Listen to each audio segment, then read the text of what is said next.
So given that you can have some influence over perm if you speak to the more senior people within your organization, does that mean it makes more sense to work for a smaller company since you naturally would, well, potentially be closer to senior management, especially if it's a very small company that's willing to file an H-1B for you and then perm?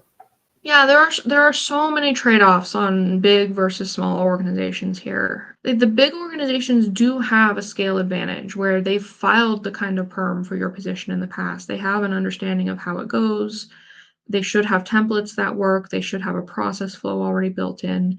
Oftentimes, it is much faster to do a perm at a bigger company or a bigger organization. But if that organization is doing layoffs all the time and now needs to pause on most of its perm, at that point, a smaller company might become more attractive because you do have more input. You are going to get more updates and more visibility.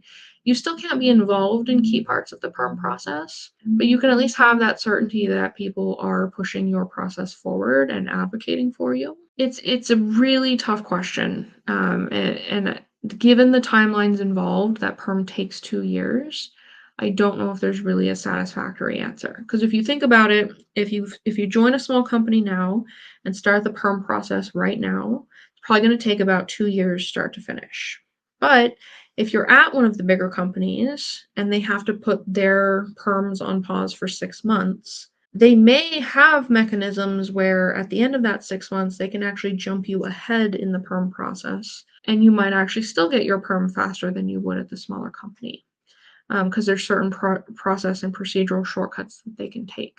So planning this is really hard, and I don't envy any individual foreign national who's in this situation right now. I normally advise people don't make your whole career plan around this one issue because there are so many trade-offs.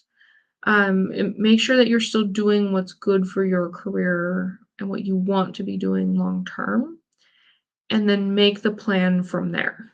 See what your options are from there, and then proceed.